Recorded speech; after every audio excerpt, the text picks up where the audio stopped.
Olá pessoal, boa noite para todos vocês que me seguem aqui do Mundo Eco Vive, tá? Hoje é um dia especial porque eu vou estar gravando um vídeo para vocês falando um pouco sobre a problemática dos resíduos sólidos, tá? E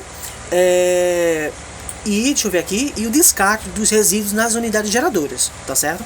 Mas antes de mais nada, eu queria primeiramente agradecer a todos vocês que estão participando, que estão comigo aqui, tá?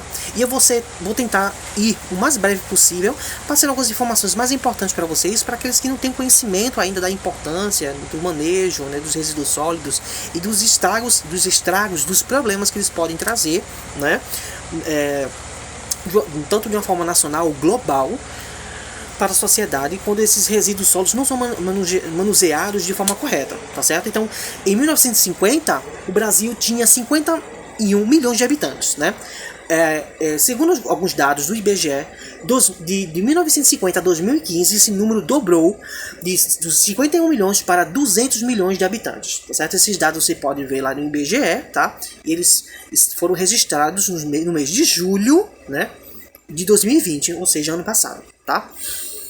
Bom, existe um episódio marcante, né, no ano de 2010, porque neste mesmo ano, tá, foi sancionada a Lei Nacional de Resíduos Sólidos, né, que é a Lei Federal 12.305/2010. Decore esta data, tá? 2 de agosto de 2010 foi sancionada a Lei 12.305/2010, que é a legislação que estabelece metas, tá, arrojadas, seguras, para a resolução de questões socioambientais inerentes à gestão de resíduos sólidos urbanos no país, tá certo? É muito importante você decorar esta lei, porque ela é um marco para a gente, ela é muito importante, porque ela estabelece leis e diretrizes, direcionamentos, para que a gente possa, de forma coletiva, industrial, ou até mesmo de forma pública, manusear corretamente os resíduos sólidos sem trazer nenhum dano à sociedade, tá? Esses resíduos podem ser orgânicos,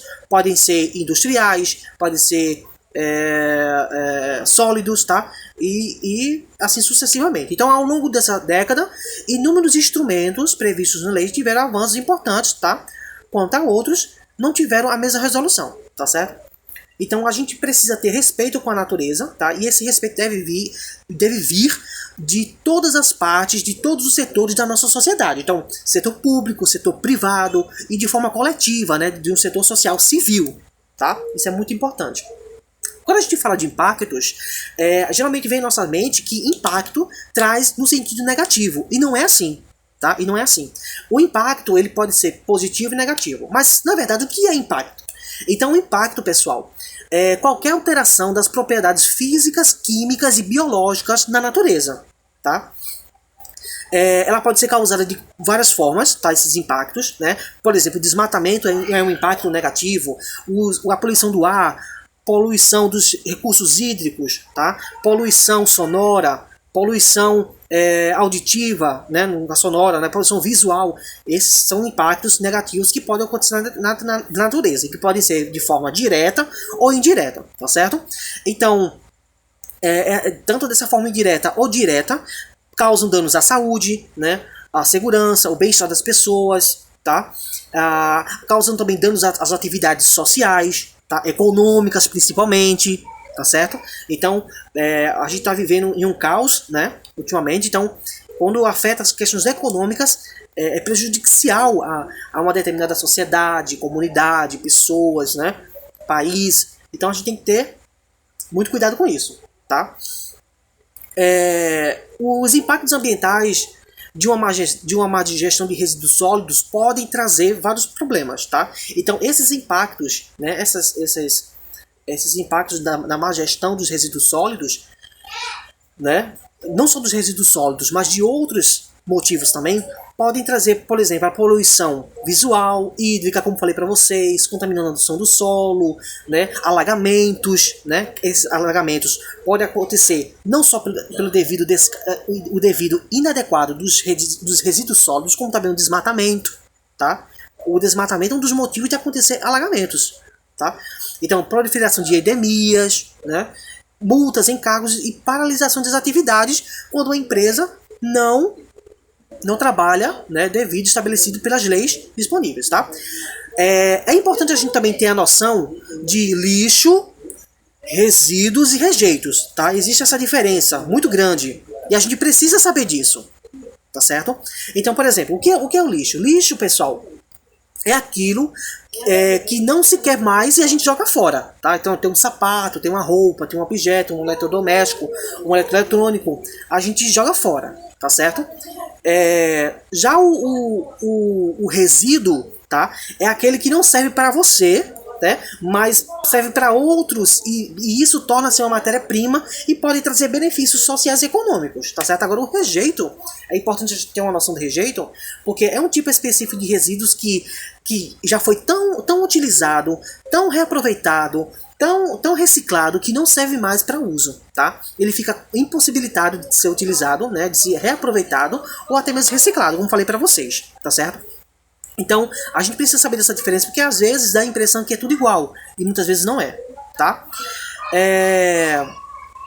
A gente falei para vocês dos impactos causados pelo descarte, né? Que pode acontecer vários impactos, mas a gente precisa também saber, de ter uma noção sobre a importância dos aterros, dos lixões e dos aterros controlados, tá? Em relação aos lixões, não tem tanta importância, tá? Os lixões, na verdade, podem trazer vários danos, impactos negativos à sociedade, tá? Mas é importante a gente ter a noção dos aterros sanitários e dos aterros controlados, que podem sim trazer benefícios. Vamos lá? Então, os aterros sanitários, o lixo residencial e industrial é depositado em solos que recebem tratamento, tá? Esse tratamento, que tipo de tratamento é esse? Então, o solo ele é impermeabilizado, ele é coberto, né? Ele é nivelado, e isso ajuda a proteger o solo a não se contaminar com o chorume. O chorume é um material em decomposição devido aos resíduos orgânicos, tá? Que podem prejudicar os lençóis freáticos, tá? E trazer vários danos à sociedade. E pode transmitir até mesmo doenças, né? Bactérias, que podem infectar a população, tá certo? Então, é importante a gente ter a noção de que os aterros sanitários possuem um sistema de drenagem do chorume, tá? Que é levado para tratamento e depois devolvido ao meio ambiente sem risco de contaminação. Então, por isso, é importante a gente ter mais uma noção positiva dos aterros sanitários e cobrar do poder público que os aterros sanitários sejam criados, planejados, para que não tragam prejuízos à sociedade. Então, milhões de toneladas de diversos resíduos seguem para lixões, né? Então, como falei para vocês, os lixões são um grande problema social, tá? Então, o Brasil, por exemplo, tem 3 mil lixões em 1.600 municípios, tá? Então, por lei, todos os lixões do Brasil deveriam ter sido fechados em até 2014. Prazo dado pela Política Nacional dos Resíduos Sólidos, que é a sigla PNRS. PNRS, Programa Nacional de Resíduos Sólidos. Então, por lei, os lixões deveriam acabar, se extinguir, né? Mas ainda os municípios, né, segundo as informações da PNRS, os lixões ainda não foram fechados, muitos municípios ainda não se adequaram a esta lei, tá? Então ainda foi prorrogado mais uma vez, foi determinado um prazo para que todas as capitais do Brasil fechem, né, e terminem e acabem com os lixões, tá? E esse prazo foi dado para ano deste ano, né, 2021, agosto de 2021, para que os municípios e cidades possam se adequar a esta lei. Mas infelizmente ainda nós já estamos no mês de abril, né, e até agora nada foi resolvido, né? Isso é um grande problema, porque os lixões causam vários danos, como falei para vocês. Por exemplo, o lixo ele é depositado em céu aberto, né? Grande problema tanto para o meio ambiente quanto para a sociedade, tá certo? Isso é um fator primordial que a gente precisa ter muita atenção. Então, acontece a poluição do solo e das águas, tá?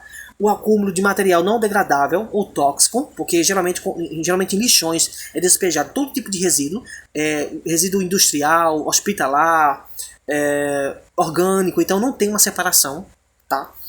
E a proliferação de insetos e ratos, tá certo? Que pode transmitir várias doenças. Então, e uma das doenças que podem ser transmitidas é a leptospirose, que vem dos ratos da peste bubônica, né? E pode causar vários danos à sociedade e às pessoas que moram no local. Tá? E pode ocorrer também decomposição bacteriana da matéria orgânica, que é o chorume, como falei para vocês.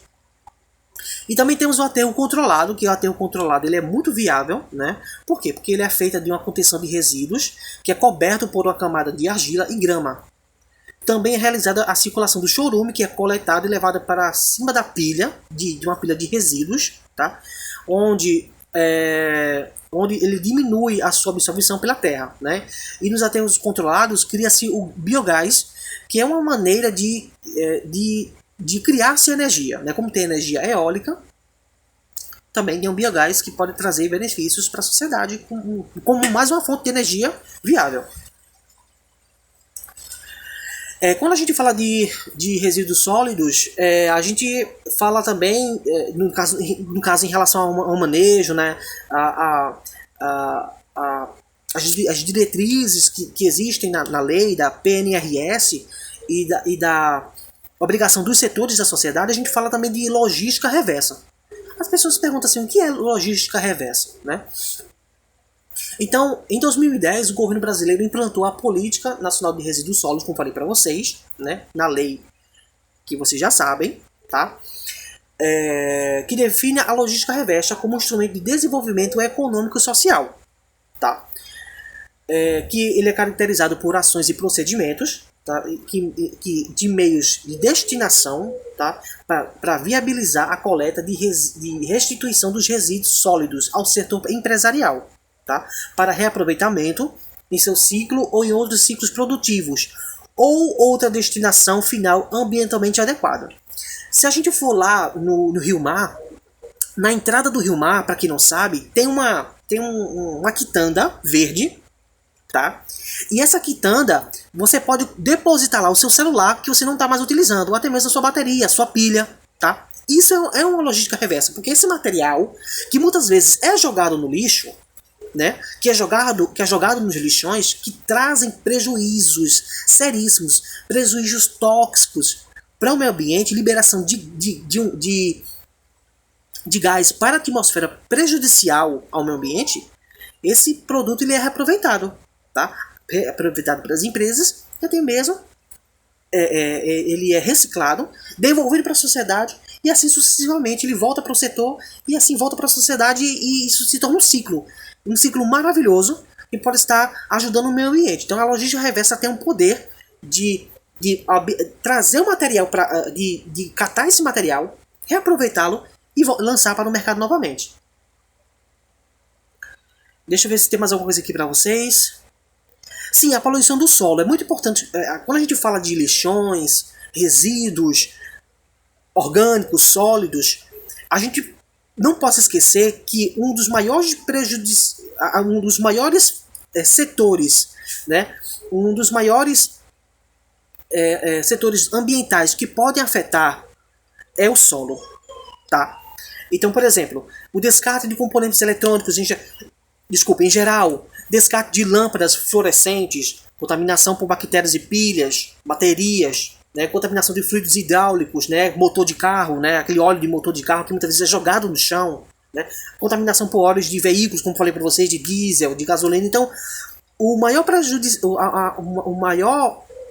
prejuízo que pode dar ao meio ambiente, o fator que se prejudica mais, né, que é o meio abiótico, é o solo, tá? Que pode trazer danos terríveis ao meio ambiente e até mesmo aquele local pode nem servir mais para plantações, outros tipos de procedimentos viáveis e ambientais que podem ser utilizados. A agricultura, por exemplo, e a mineração são fatores primordiais e importantes para não desenvolvimento positivo, e sim negativo. Por quê? Porque a agricultura, com o uso de agrotóxicos e a mineração com produtos químicos, como por exemplo o mercúrio, trazem prejuízos ao meio ambiente e ao solo, erosões, contaminação de rios, contaminação na saúde, tá? Pessoas ao redor que moram ao redor, principalmente em áreas agrícolas, né, são prejudicadas porque absorvem esse material, né? Esse material, esse produto tóxico, muitas vezes bebe do rio, se contamina, sabe? Então assim, é prejudicial, é terrível isso. Então a gente tem que pensar, refletir maneiras de termos de trabalharmos mais para manter uma qualidade de vida para as pessoas. E isso não pode só vir de nós, do setor civil, mas sim do setor público, né, do setor privado, para trazer mais uma qualidade de vida para as pessoas, não é? E várias outras questões que poderiam ajudar, mas que muitas vezes não acontecem, né? E é importante, gente, para finalizar, é importante a gente ter a consciência ambiental, né? A consciência ambiental, ela se abrange na coleta seletiva, no reciclar, reutilizar e reduzir. Tá? A gente vive numa sociedade capitalista, nós vivemos numa sociedade muito consumidora, né? O poder do consumo. E quando a gente tem mais o poder de comprar, a gente cria mais resíduos, né? A gente compra mais resíduos a gente cria, né? Então é importante a gente ter a noção da coletividade, né? Da coleta seletiva, né? Separar os resíduos sólidos. É importante reciclar, né? A reciclagem ela traz benefícios de uma forma socioeconômica maravilhosa, né? Reutilizar, tá? Aquele produto que você vai descartar, você pode repensar, poxa, eu vou descartar para quê? Eu posso estar utilizando, eu posso estar reaproveitando? Claro que pode, né? E reduzir, né? Quanto menos você compra, menos resíduos você cria, né? E menos transtornos a gente pode trazer, né? Para o meio ambiente, para a sociedade e para em tudo, tá? Então eu espero que tenha ajudado você, eu espero que tenha ajudado todos vocês com essas informações. Compartilhe, comente, tá? E tamo junto nessa aí. E dúvidas é só me perguntar.